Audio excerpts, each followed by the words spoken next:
Nagpakuha nga po pala kami ng dugo dito sa may barangay namin. So bago ko nga po pala umpisahan ang aming kaganapan dito sa barangay, ay mag-e-entro nga po pala itong mema nyo.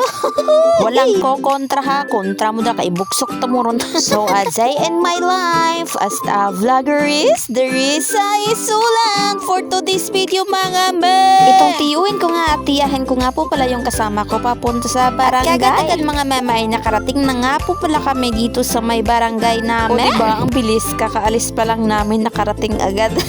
At pagkarating nga po pala namin dito sa may barangay at kami nga lang po pala yung mga tao dito. At pinasforward ko nga po pala mga mema. By the way mga mema, hindi nga po pala ako pwedeng kunan na dugo. Bakit? Oo mga mema, ang minimum kasi nga po pala nila ng kilo is 50. So tong mema nyo is 46 lang ang kilo niya.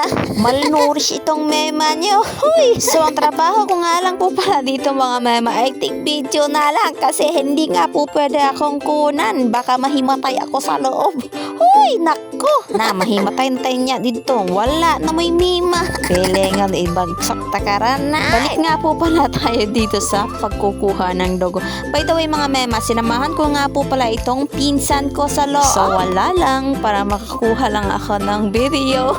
Para-paraan lang to no. At ayan na nga po mga mema, ay nilagay na nga po pala nila yung dagom dito sa kamay ng pinsan ko. Kung pwede nga po pala kung kunan magpakuha na talaga ako. Kaso lang mga mema, hindi nga pwede. Baka mahimatay daw ako doon sa loob. Wala na kayong mema kung mahimatay ako doon sa loob. At kagad-agad mga mema ay marami na nga po pala itong naisalin na dugo dito sa may bag. So that's all lang po. Thank you for watching.